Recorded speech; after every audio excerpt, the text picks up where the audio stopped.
अता वही है, आज भी सखा वही है, आज भी नवाज़िशात वही है। सरकार गरीब नवाज, एक मर्तबा का वाक़या है, एक शख्स गरीब नवाज के आस्ताने पे अपनी मुराद ले गया। वैसे तबरानी की रिवायत है, अल्लाह के हबीब अलैहिस्सलाम ने फरमाया कि खूबसूरत चेहरे वालों से अपनी हाजतें तलब किया करो, क्योंकि अल्लाह ने मेरी रहमत का हिस्सा उन खूबसूरत चेहरे वालों के दिलों के अंदर रखा। रहमत का हिस्सा। अब इससे खूबसूरत चेहरे से मुराद क्या? सफेद चमड़ी नहीं, खड़ी नाक नहीं, बढ़िया। खूबसूरत का मतलब ये नहीं, खूबसूरत का मतलब ये कि जिसे देखो तो खुदा याद आए, ये खूबसूरत। और वो वली की पहचान है कि जिसे देखो तो अल्लाह याद आए। तो वो लोग हुजूर कहते हैं उनसे अपनी हाजतें मांगो कि अल्लाह ने मेरी रहमत उनके अंदर रखी है। रहमतुल्लिल आलमीन की रहमत देखना है तो वलियों को देखो। तो एक शख्स अपनी हाजत लेके गया। अब वो गया तो उसने सोचा कि करें तो क्या करें, तो उसने ये किया, बैठ के तिलावत करने लगा, कुरान पढ़ने लगा। अब कुरान पढ़ रहा है, मांग रहा है, मांग रहा है, मिलता ही नहीं। कुरान पढ़ रहा है, मांग रहा है, मिलता ही नहीं। वो उसी हालत में था, एक फाहिशा नचनिया रक्कासा आई और उन्होंने कहा ख्वाजा दे दे, ख्वाजा दे दे। उसी वक्त उसकी मुराद पूरी हो गई। इसको आया गुस्सा, इसने क्या किया, कुरान शरीफ बंद किया, आंख में रखा और अपने दोनों हाथ जोर से गरीब नवाज की चौखट पे मारा। जोर से गरीब नवाज की चौखट पे मारा और कहा ख्वाजा आपके यहाँ इंसाफ नहीं है, इतने दिन से पड़ा हूं, मांग रहा हूं, दे दो दे दो दे दो, देते नहीं। और वो नचनिया रक्कासाई और उसने मांगा, आपने उसको दे दिया। अब ये कहकर जा रहा था, देखा सामने से एक नूरानी चेहरे वाले बुजुर्ग, एक नूरानी मुनव्वर चेहरे वाले बुजुर्ग, और उन्होंने कहा जनाब कहाँ का इरादा है? तो कहा घर जा रहे हैं। क्यों? या इंसाफ नहीं है, इतने दिन से पड़ा था, मांग रहा था, दिया नहीं। और एक रक्कासाई उसका काम जो है वो चंद लम्हों में बना दिया। आने वाले कहा जनाब जाइए, अल्लाह आपकी बिगड़ी भी बना चुका, आपकी मुराद भी पूरी हो गई, जाओ जाओ, आपकी मुराद भी पूरी हो गई। अब जब सुना ना मुराद तो कहा बाबा आप कौन है? तो कहा जिससे मांगने आया था वही मोइनुद्दीन,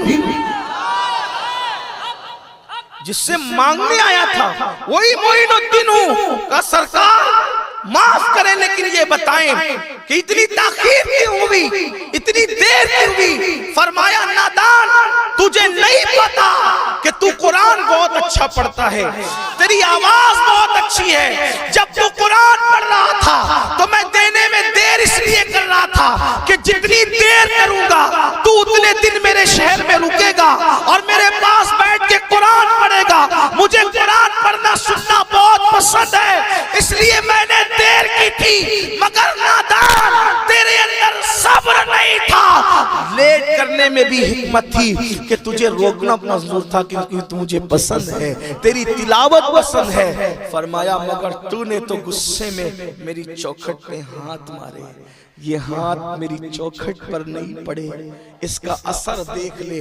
अपनी पीठ से कुर्ता उठाया तो देखा कि वो पंजों के निशान जो चौखट पे मारे थे वो गरीब नवाज की पुश्त पर थे।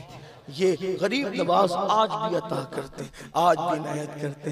एक बहुत खूबसूरत सा, मैं तो दो ही बात करने चला था, लेकिन एक खूबसूरत सा वाक़या और याद आता है। अभी चंद साल पहले की बात है, चंद साल पहले की बात है।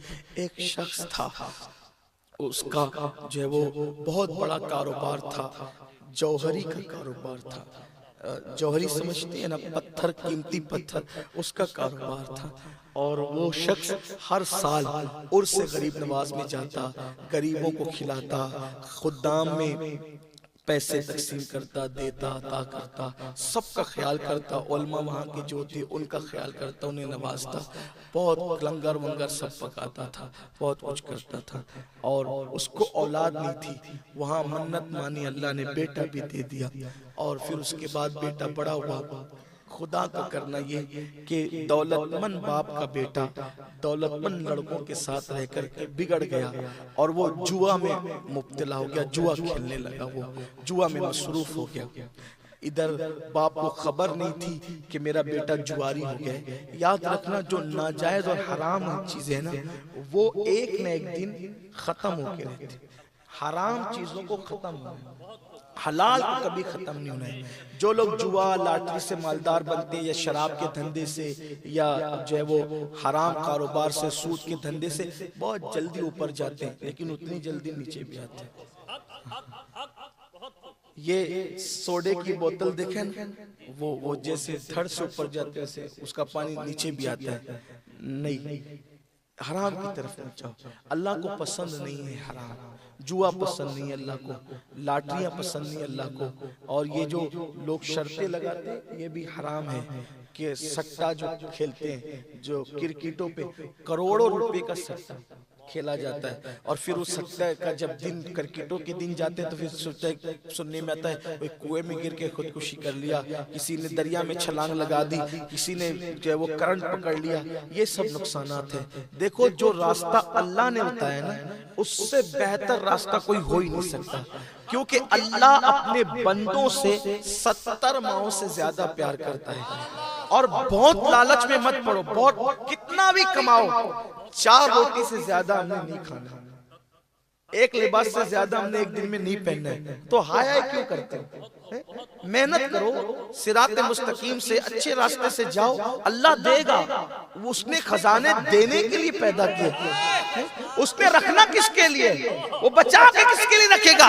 अरे इंसान बचाता ही अपने लिए या अपनी औलाद के लिए, उसको तो किसी चीज की जरूरत नहीं है। और कह दिया लम यलिद व लम यूलद, उसकी तो कोई औलाद ही नहीं है, तो जो पैदा किया वो हमारे लिए पैदा किया, फिर क्यों परेशान हो?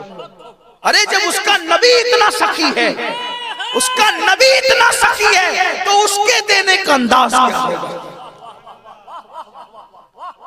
जब नबी की सखावत इतनी है कि जिसको दिया देने वाला बना, तो खुदा की अता की शान क्या होगी? इसलिए जल्दी मत करो, हराम की तरफ मत जाओ, धीरे धीरे तरफ। अभी लोगों का हाल क्या है? पैसों के चक्कर में एक प्लाट कई लोगों को बेच देते हैं, एक प्लाट कई लोगों को बेच देते हैं। इसी तरीके से इसका ले लिया, हड़प कर लिया, नहीं दिया, उसका ले लिया, ये सब हो रहा है। गरीबों को ये कह के चलो इतना दो, इतने % हर महीना मुनाफा देंगे। अब लोग भी लालच में आते हैं। मैं इस बला में इतने लोगों को देख रहा हूँ कि बस जिसकी कोई हद नहीं। पहले दूसरे महीने में 20-20, 25-25% मुनाफा दिया, फिर लोग लालच में कहते नहीं नहीं अभी मत दीजिए, आप ही रखिए, इसको और बढ़ाइए, और फिर सारा उठा के लेके भाग गया। ये हालत होती। अल्लाह का फरमान है, हम हराम को हलाक करेंगे, हराम को हलाक करेंगे और हलाल में बरकत अता। मत जाओ हराम की तरफ, और अपनी औलाद को भी ये दर्स दो रिज़्क़ हलाल। हलाल हलाल अपना असर दिखाता है, हलाल हलाल है। हलाल को कितना भी खत्म करने की कोशिश की जाए, हलाल बढ़ता ही जाएगा। और हराम को जितना भी बढ़ाने की कोशिश करोगे, हराम कम होता जाएगा। खवातीन से भी कहता हूं, सैयदा फातिमा की सुन्नत के मुताबिक फाके कर लिया करो, मगर अपने घर में हलाल का माहौल बनाओ, हराम मत आने दो। कल की औरतें अपने शौहर से कहती थी कि वापस खाली हाथ आना, मगर हराम लेकर के मत आना।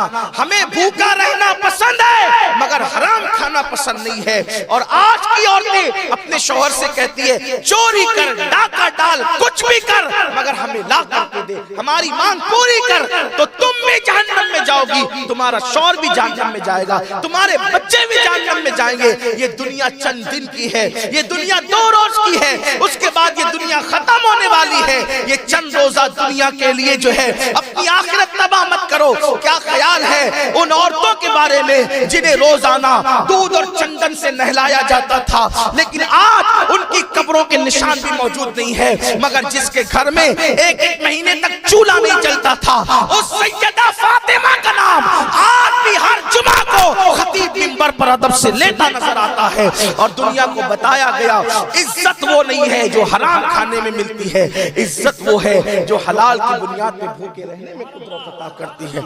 इसलिए जुआ, शराब, सट्टा ये सब हराम है, और अल्लाह ने जितना मुकद्दर में लिखा है उतना ही मिलना है उससे। और ये भी कह दो जितना मुकद्दर में लिखा है उतना ही खाना भी है, उससे ज्यादा नहीं खाना है। मैंने देखा दस्तरखान लगा होता है, बहुत सारे लोग कहते हैं मैं ये नहीं खाऊंगा। क्यों? डॉक्टर ने मना किया। ये नहीं खाऊंगा क्यों? अरे डॉक्टर की क्या औकात मना करने की, कुदरत नहीं चाहती कि तू खाए।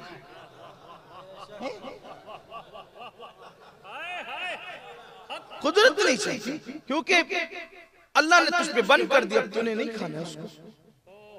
अब चाहे दर्जात बुलंद करने के लिए बंद करवा दिया हो या सजा के तौर पे किया हो, दोनों चीजें हो सकती है।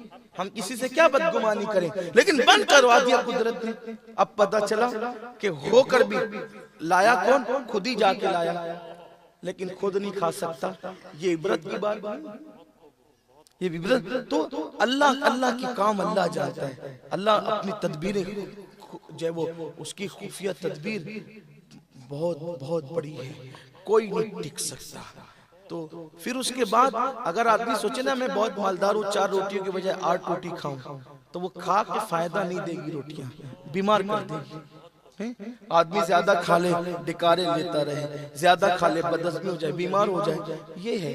तो अपनी भूख जितनी है इतनी ना 2-4 रोटियां हैं, एक लिबास है, कितना क्या करते हैं। गरीब नवाज, पूरे हिंदुस्तान को खैरात देने वाला मेरा ख्वाजा, एक ही लिबास पे पूरी जिंदगी गुजार, एक ही। हालांकि हम ये सब नहीं कर सकते, लेकिन हमें ये इससे तसल्ली मिलती है। और जब गुस्ल के वक्त आपका लिबास उतारा गया तो वो कई किलो का हो गया था, कई किलो हो गया था उसको। क्यों? जहां से फटता था पेवन लगता था, जहां से फटता था पेवन लगता था, जहां से फटता था। आज हम हजारों का लिबास भी पहनते हैं तो कोई हमसे मरूब नहीं होता, और वहां पेवन वाले लिबास पे बादशाह करके सर झुकाता है। ताकत अल्लाह की, असली ताकत अल्लाह की। तो बात दूर निकलती जा रही है और बात जल्दी खत्म भी करना है, क्योंकि अहमदाबाद से आज जब वो कल की फ्लाइट लेना है और वक्त पे वहाँ पहुँचना भी है। रास्ता काफ़ी ख़राब हो गया है, तो उसकी वजह से आने में मुझे बहुत वक्त लग गया है, इसलिए मैं देर से पहुँचा। इरादा था कि जल्दी पहुँचेंगे तो लंबी बातें होगी, लेकिन वो बातें अब समेट लेते हैं तो इख्तिसार से कहते हैं। तो वो बहुत वहाँ खर्चा करता था, गरीबों पर, मिस्किनों पर, यतीमों पर। इत्तेफाक खुदा का करना कि बेटा जुए में लग गया। अपनी औलाद को खूब अच्छा खिलाओ, अच्छा पहनाओ, जो करते हो करो, मगर उन पे कड़ी नजर रखो, बिल्कुल चील की तरह, उकाब की तरह, कि वो बुरी सोहबत में न जाए। बुरी सोहबत बड़ी खतरनाक है। और मालदारों के लड़के ही नहीं, अब तो हर तबके के लड़के जो है वो सोहबत की वजह से बहुत बिगड़ रहे हैं। और कुछ लड़के ऐसे हैं समाज में जो दोस्तियां ही करते हैं लोगों को बिगाड़ने के लिए। तो अपने बच्चों के दोस्त, मैं तो कहता हूँ खुद माँ बाप बन जाएं, ताकि वो दूसरों की दोस्ती से महफूज रहें। अपनी औलाद के खुद दोस्त बने, उनसे खुद हंसे, खुद बोले, एक जो वो मुरव्वत रहे, एक डिस्टेंस रहे, लेकिन उनसे हमारे बच्चे अपनी हर बात हमें कह सके। हमारा क्या हाल है? मेरा तो घर में इतना रुआब है कि मेरे बच्चे मुझे देखते ही छुप जाते हैं। ये नबवी अखलाक नहीं है। हुजूर के घर के बच्चे हुजूर के सीने पे चढ़ा करते थे। हाँ, तो ये भी मोहब्बत का अंदाज होना चाहिए। हालत नमाज में हुजूर के शहजादे इधर से निकल के उधर, उधर से निकल के उधर। ये रिवायतें आपने करबला के मौके पे बार बार सुनी है, मैं उसको क्या दो रहा हूँ। तो अपने घरों में मोहब्बत का माहौल कायम कीजिए। आप दोस्ती नहीं करेंगे, वो बाहर जाके दोस्ती करेंगे और बिगड़ेंगे। तो अपने बच्चों पे नजर रखें, वो आता कब है, वो जाता कब है। जुआरी बना दिया। बाप का इंतकाल होना था, जौहरी की दुकान पे बैठा वो, और बैठने के बाद जुए की आदत बड़ी खतरनाक है, लानत। धीरे धीरे सब बिक गया, हत्ता के जौहरी की दुकान भी बिक गई, हत्ता के घर के बर्तन भी बिक गए। बूढ़ी माँ कब तक रोकती, समझाती, रोती पीटती रहती, लेकिन क्या करें। एक दिन आया खाने को भी मोहताज हो गए, एक दिन आया खाने को भी मोहताज हो गए। गुर्बत की चक्की, घर बिकने के करीब तक, घर भी बिकना था। माँ ने कहा बेटा सब खत्म हो गया जुए की वजह से, कुछ बचा नहीं मेरे बेटे, एक काम कर। बहुत अरसा हुआ हालात ने अजमेर शरीफ जाने नहीं दिया। गरीब नवाज का उर्स आ रहा है और काफले सुबह अजमेर रवाना होंगे। बेटे हम अजमेर शरीफ जाएंगे। दुनियादार जवान बेटे ने कहा माँ क्या मिलेगा वहां जाके, रहे पैसे है भी नहीं, खर्चे हो जाएंगे। बेटा मैंने कुछ मेहनत करके मजदूरी करके तेरी चोरी चुपके कुछ पैसे इकट्ठा किए हैं, मैं तो जाऊंगी, क्योंकि जब तेरे अब्बा हयात थे हम हर साल जाते थे ना वहाँ, और वहाँ पर कितनी खर्च करते थे, लेकिन जब से तेरा दौर आया है सिवाय दुख के मैंने कुछ नहीं देखा। बेटा मेरे पास कुछ पैसे, मामा मुझे दे दो। नहीं बेटा, तुम्हें भी चलना है गरीब नवाज के यहाँ और वहाँ हाजिरी देना है।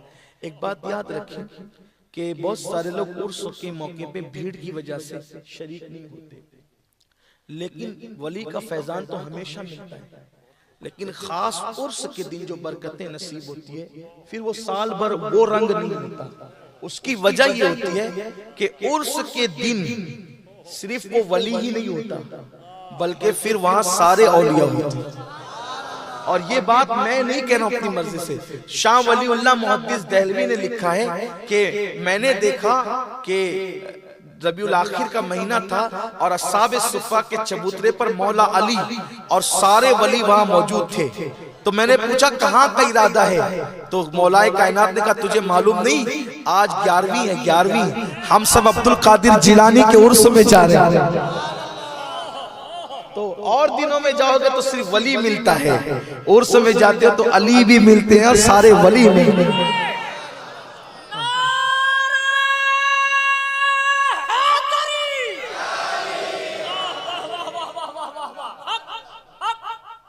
तो उर्स की बात ही अलग होती, फिर चाहे आप उर्स में जा करके कमरे ही में बैठ जाएं, लेकिन कोशिश करें अगर जा सकते हो तो जाया करें, शरीक हुआ करें।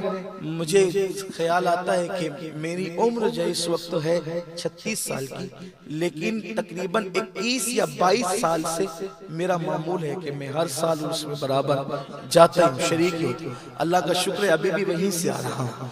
हाँ, और नेमतें बड़ी मिलती है, बड़ी खैरात मिलती है हमें। हमारे लिए और दरवाजे कौन से, यही दरवाजे हैं, और जो यकीन से जाता है ना वो पाता है। तो जल्दी जल्दी से बस यकीन मजबूत हो जाए अपना। गरीब नवाज है, गरीब नवाज है जिसका पूरा खानदान गरीब नवाज है। ख्वाजा हिंद वो दरबार है आला तेरा, कभी महरूम नहीं मांगने वाला तेरा। अच्छा वहाँ नेक और बद भी नहीं देखे जाते, वहाँ तो अकीदतों पे दिया जाता है। जिसका यकीन जितना मजबूत होता है उसको उतना दिया जाता है। वलियों की चौखट से वाबस्ता रहो मेरे भाइयों। लोगों ने तहरीकें बनाई कि गरीब नवाज की चौखट से लोगों को रोक दे, वलियों की चौखट से रोक दे। जब तहरीकें नहीं थी तो चंद लोग जाते थे, अब तहरीकें रोकने वाली बन गई तो हजारों की तादाद में जाते हैं। न कोई पोस्टर छपता है न कोई ऐलान होता है। इधर उफक पे रजब का चांद नजर आया, आशिकों के काफले रवाना होने शुरू हो गए। आप देखें तो सही वो कौन सी ताकत है। लोग बेमतलब का थोड़ी जाते हैं, वहां से कुछ मिलता है तभी तो जाते हैं, लोग मिलता है तभी तो जाते हैं, बिगड़ी बनती तभी तो जाते हैं। तो माँ ने बेटे से कहा बेटे हम अजमेर शरीफ चलेंगे। बेटे ने कहा माँ छोड़ो ना और खर्चा हो जाएगा। नहीं बेटा हम चलेंगे, कुछ पैसे किसी से कर्ज ले लेते हैं और वहां चलते हैं। बहरहाल काफिला जा रहा था, दोनों माँ बेटे काफिले में शरीक हो गए, काफिले में शरीक हुए, वहां रही। अब पहले जाती थी तो बात अलग थी, आज जाती है तो खुद के खाने के मसाइल है, लंगर पे गुजारा होता है। कल खुद लंगर करते थे, आज लंगर पे गुजारा होता है। तो चूंकि जब इंसान ये सब चीज देखते हैं ना तो दिल टूटता है, और जब टूटे हुए दिल से फरियाद निकलती है, दिल से जो बात निकलती है असर रखती है, पर नहीं ताकते परवाज मगर रखती है। टूटे हुए दिल से सदाएं निकल रही थी, गुजरी माजी के दिन याद आ रहे थे। कहां पहले गरीबों को भीख देते थे, इतना नवाजते थे, इतना अता करते थे, और आज तो खुद के मसाइल है। रोती जाती है गरीब नवाज से अर्जियां लगाई जाती है, रोती जाती है गरीब नवाज से भीख मांगती जाती है। तू बचा बचा कि नरक से, तेरा आईना है वो आईना के शिकस्त हो तो अजीज तर है निगाहे आईना साज में। अल्लाह अकबर। इधर मांग रही है, रो रही है, गिड़गिड़ा रही है। याद रखना मैंने मदीने मुनव्वरा के बाद अगर सबसे ज्यादा किसी आस्ताने पर लोगों को रोते देखा है तो वो मेरे गरीब नवाज का आस्ताना है, वो मेरे ख्वाजा की चौखट है।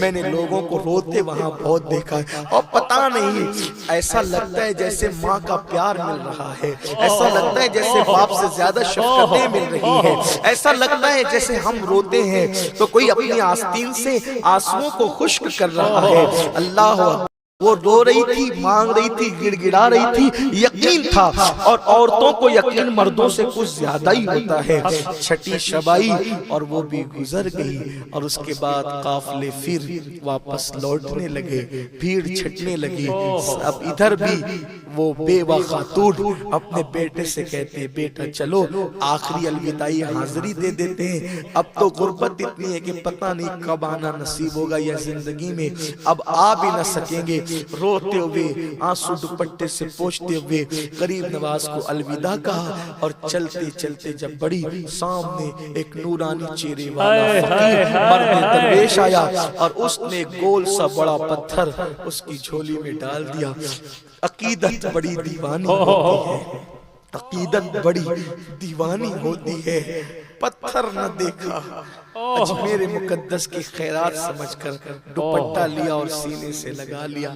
जवान बेटे ने भी, बिगड़े हुए बेटे ने भी देखा कि माँ की झोली में किसी फकीर ने पत्थर डाला है और माँ ने उसको ले लिया, लेकिन ले करके संभाल करके गई और घर पे संभाल कर रख दिया।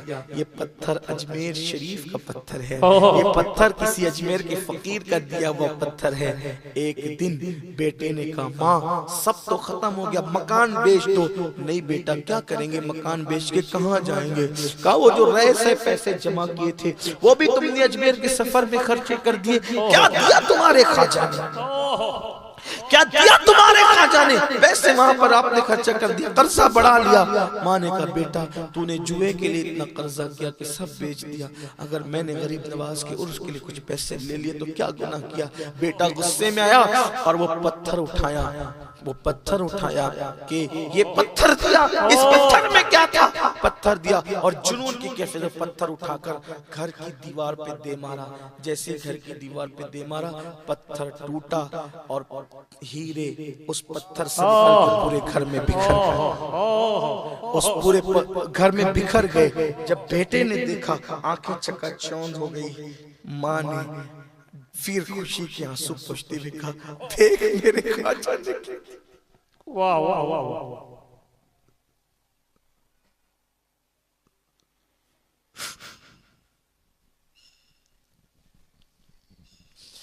देख मेरे खाजा ने क्या दिया। वाह वाह वाह। फिर से उसने तौबा की तौफीक उसको नसीब हुई, तौबा की तौफीक। फिर से वो बड़ा जौहरी बन गया, फिर से अल्लाह ताला ने उसको नवाज दिया। ये गरीब नवाज की आज भी अल्लाह